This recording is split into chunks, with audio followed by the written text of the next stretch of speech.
It's time to get activated. Welcome to the Hopefulist with me, Wendy McClure. This is where we turn those nasty, negative thoughts into positive and work toward a happy, fulfilled life. Now, let's get started. Welcome and thank you for joining me for another episode of Hopefulist Activated, where we talk about what is happening in this world. We get a little into politics, social justice, and most importantly, women's rights. Now, please check out my other podcasts on stressing less and living life to the fullest. This month, we are actually focusing on goals, setting goals, why it's important to set goals, and how to keep on track with your goals. And please like, subscribe, or follow this podcast. I would most appreciate it. That would mean that you would be getting each and every new episode as it comes out. So, on to the work at hand. As I've been spending time on social media, I saw a term that I just loved. Instead of identifying yourself as a Republican or a Democrat, how about we call ourselves humanists? I really love that because that is what I am for: life, liberty, and the pursuit of happiness for all humans. We are at a critical time in this country. We are a country divided, and the biggest problem is both sides seem to accuse the other of the same thing. Republicans say freedom is on the line. Democrats say freedom is on the line. And a lot of people are just too stubborn to even attempt to see the other side. We as a country need to put ourselves in the other shoes. We have to try to understand each other and listen to each other. This goes for both sides. And we need to be calm and rational. Now, I've been on both sides. I've been a Republican most of my life. Despite their stance on women's rights and abortion, I always felt in favor of most of their policies. I grew up in an atmosphere where money was the most important thing, and protecting that money was the only issue. Now, don't get me wrong. I grew up in a lower middle class family that had some things, but us kids were far from spoiled or entitled. It wasn't about the fact that we had a lot of money. It was about the fact that the money that we had to figure out how to keep it. Now, I can only speak for myself, but I didn't question a lot of my beliefs as I grew older. I guess I just wasn't encouraged to do so I didn't. And this is why I always say one of my favorite books is The Da Vinci Code, because in it questioned everything I ever knew about religion. And it honestly never even occurred to me to question something like that. I grew up believing this is the way it is, and that's that. I'm embarrassed to say I was in my 30s when I read this book, so it took me a while to realize you are actually allowed to think differently than how you were raised. I'm not making excuses. I'm just trying to explain my journey. Now, I was told that liberals just wanted everything for free. They didn't want to work for anything. I was given examples of people who lived on welfare and talk of people having more and more babies so they could continue to get money from the government. And I'm sure there are people that do that. I believed that. And I'm sure there are some people that do take advantage of the system. I was given a certain idea about black and brown people, about who they were and how they lived. And I believed that too. I feel like my transformation was slow in coming, but then all at once. I always felt a certain amount of guilt for some of my stances.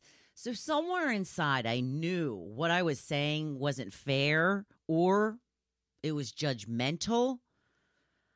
It was difficult, though, to break out of my lifelong held beliefs. It finally happened when I saw George Floyd get murdered. when I saw that man begging for his life while someone just kneeled on him until his last breath was exhausted. Made me realize that these types of things are indeed happening all over the place, all the time. And the only time we know about it is when someone catches it on camera. That is when I started to dig into the experience of Black and brown people in this country. I watched them on their videos and listened to what they had to say. I started digging into systemic racial systems, the ones that we have in this country, how they have been oppressed for the last 200 plus years, how it's still happening. And they find themselves in situations it's nearly impossible to get out of. I started to find information that really made me think. A question I've heard from a lot of white people is, why do Black and brown peoples, why do they always have to bring up race? Why can't they just talk without bringing up race? Because every day they experience life as a Black or brown person, and they can't escape it. They can't choose not to make it a part of their life. It just is. White people get to walk out of their door every day and experience life without the shadow of judgment just because of how they look. And that is a privilege most people don't realize or acknowledge. Black and brown people are constantly talking about race because it impacts their life every single day. It's a fact of their life. How would you feel if you walked down the street and had people cross in order to not have to walk past you? How would you feel if every time you were in a store, security watched you extremely closely? How would you feel when women walked past you, they clutched their purse a little tighter? Because a lot of women are taught to fear Black and brown people. Maybe not always directly, but indirectly with the information we're given. How do you think that would make you feel? How do you think it would affect your life and your outlook on life? Just think about it. Really, put yourself in their shoes for just a moment. And that is just the tip of the iceberg. Black and brown people face so much because many grow up in single mother homes and neighborhoods that aren't the greatest in town. The example they see in that neighborhood may be the people who deal drugs or other illegal activities are the ones actually making money.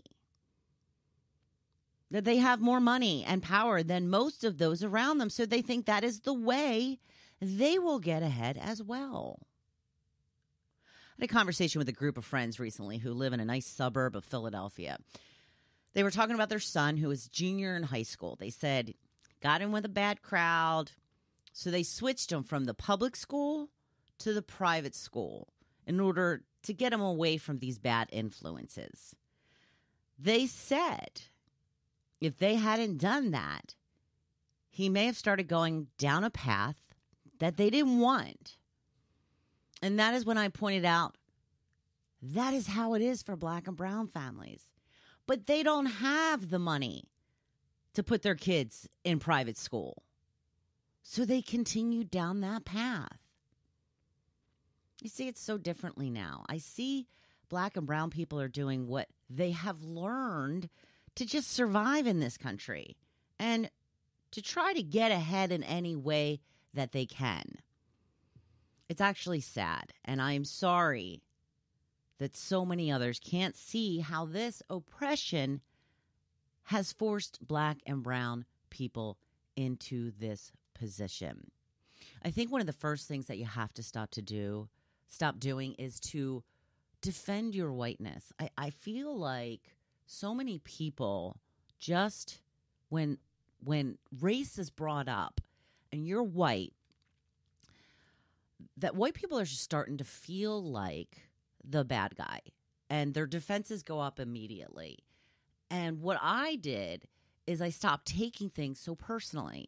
I didn't take it as a personal affront when it was pointed out to me how I've been privileged my whole life, that I'd separated it from myself, that's when I could see more clearly that I was indeed living in privilege. And there's really nothing to be ashamed of, especially if you're willing to do something to help change the situation now. Now, they talk of reparations to Black and brown people because the fact that their ancestors were slaves mean they have no generational wealth to pass on. They can never get ahead because of how far they are behind. I've heard so many people say, why should we have to pay for slaves we never had? Well, it's because it's the only way to even attempt to give them the same opportunities that a lot of white people are just born into, just for the fact that they are white. The fact that we have parents that have built up generational wealth over the generations. And then they leave it to their children, who then take it, better themselves, make more money, and then leave it to their children. That's how another way that white people have privilege. Now, I know this isn't the case for all Black and brown people, just like it isn't the same for all white people. I'm not saying this is a representative of everyone in these categories, but what I have done is to stop judging people based on what they look like. Just because a white person has had numerous bad experience with Black or brown people doesn't mean that is everyone's experience, and vice versa. So many people think because they know a few bad apples, it's representative of a whole race. Now, you wouldn't want to be judged because you're too tall or too short, but in essence, it's the same as judging for someone. It's the same as judging someone for the color of their skin. I wanted to talk about all this just to show my personal progress through the years. I want to show that I have been on both sides of the aisle, and I hope that I'm not wording things in a way that are unintentionally offensive, because I am still learning. But here are some of the differences I see between the two sides. Conservatives like the way things have always been. They say they are the party of family values and we should make America great again, like it was. But when are they talking about? How far back do they want to go? Because the reason there was much less divorce in the 50s is because women had no power over their own lives. They were not able to financially detach from their husband or their father. They couldn't get bank accounts or credit cards on their own. That made it nearly impossible to own property. The reason more couples split up now is because women have finally gained enough freedom to control their own lives instead of having men control them. Sure, more families were together back in the day, but who knows how many of them were actually happy? How many women may have been stuck in abusive relationships that they couldn't escape from? The rights that women have secured in the last 50 years allows them to make the decisions that are best for them and their children. Now they're trying to take that away, making women second-class citizens. The way I see it is conservatives want to keep things the way that they have always been because it has worked so well for them. The patriarchy, the white man having the most power, these are the things that keep white men at the top of business. That keeps them the main breadwinners, therefore they have the most control. They call progressives bad, and that's just downright confusing to me. Don't we want to progress? Do we want to go back to a time without technology? Do we not appreciate electricity? I mean, if America was once great and you were trying to make it great again, then which time in America are you talking about? Because as time goes on, things have progressed for everyone. Women, Black and brown people, people who are gay, giving them the same rights as heterosexual couples, because why not? How is that hurting anybody? I get it, though. A lot of people don't understand it, so therefore they just don't like it. Instead of living and let live, people have now taken it upon themselves to call out what they believe is right and wrong. And that's the thing. That's your belief. That's one person's belief. And just because you believe it doesn't mean that I have to, nor should I live my life based on those beliefs. I think what it really boils down to is white men are feeling threatened. They are afraid of losing their place at the top of the hierarchy because the more rights other people have, the more they have to lose. If they have to compete with as many black and brown people for a job as they do with white people, then the chances of them getting that job may be a whole lot harder. And they feel threatened. They feel like their way of life may be over as they know it. I get it. That is, though, the part of the privilege we have lived as white people. But it hasn't been fair to everyone else who isn't white and who isn't male, for that matter. But they seem to forget the words that I've heard so often about black and brown people when they opposed affirmative action. You know, the people in my life, when they opposed that, they said, if you just work hard, you can be the one chosen for that great position. But somehow it's not applying to them. They're trying to keep the competition at bay. Probably because they didn't have to work as hard to get it in the past, and they don't like the competition. And I'm sure they don't like what I'm saying right now either. That is why I believe they are now targeting women. I believe the reversal of Roe v. Wade is an attempt to put women back in their place. Women have been catching up to men in the corporate world, medical world, political world, and most fields at this point. Now, they're still pretty far behind, but they are making strides. Again, men don't like it. That is why these conservative lawmakers are making such stringent laws and bans when it comes to abortion. It's a way to hold women back from progressing in this country. Even if they don't keep the child, they have to put their life on hold for 9 months. Restricted travel, they can't do labor-intensive jobs. If there are complications, they may need to go on bed rest, that is, for a long period of time, taking them out of the workforce altogether for however long that is. Because if it was really about life, then conservatives would vote for programs that would help and benefit children. And they don't. Their voting record proves it. The liberals that I've come across are fighting for freedom for those who want to live their lives as they are without being targeted. They would like to see things a little more fair and balanced between gender, race, economic levels. I see that they are hardworking and are happy to pay a little more here and there in order for those disadvantaged get a little help. Make things a little bit more fair. There's been a huge uproar over the recent student loan forgiveness program. I always hear people say, why are we sending so much money overseas when people need help right here? Well, this is helping people right here. But it's still wrong? I don't get it. I don't get it. And what I really don't understand is the MAGA movement, the Trump supporters.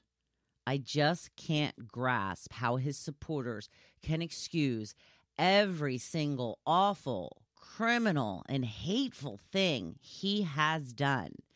I don't understand how you can be so angry over Black Lives Matter protests, but defend what happened on January 6th at the Capitol.